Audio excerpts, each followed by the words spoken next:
Hello guys, welcome to my channel পাপা কি পারি। আজকে আমরা কাস্টার্ড পুডিং বানাবো। কাস্টার্ড পুডিং বানানোর জন্য আমরা প্রথমে 2 টেবিল চামচ চিনি চুলায় দিয়ে দিলাম ক্যারামেল তৈরি করার জন্য। ক্যারামেল তৈরি হওয়ার আগ পর্যন্ত আমরা কোনো নাড়াচাড়া করব না। তারপর ক্যারামেলটি হয়ে গেলে আমরা যে বাটিতে পুডিং বানাবো সেখানে সেট করে নিলাম।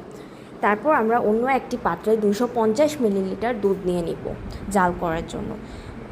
অন্য কাপে আমরা 2 টেবিল চামচ কাস্টার্ডের সাথে 4 টেবিল চামচ দুধ মিশিয়ে নিব। তারপর দুধটা জাল হয়ে গেলে আমরা 2 টেবিল চামচ চিনি দিয়ে দেব।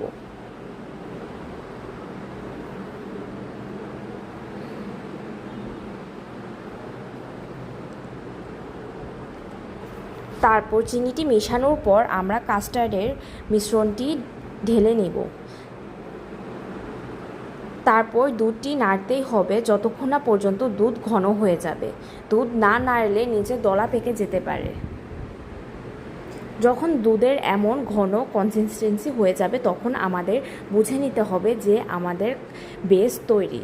তারপর আমরা আগে থেকে ক্যারামেল যে বাটিতে সেট করেছি সেখানে কাস্টার্ডের এই মিশ্রণটি ঢেলে নেব। তারপর আমরা ফ্রিজে সারা রাতের জন্য রেখে দেব আর সকালবেলা পুডিংটি আনমোল্ড করে নেব। আপনারা দেখতেই পাচ্ছেন কত সুন্দর কাস্টার্ড পুডিং তৈরি হয়ে গেল। আমি প্রথমবার তৈরি করছি, তাই আমার ভুল ত্রুটি ক্ষমা করবেন আর আমার চ্যানেলটি সাবস্ক্রাইব করবেন।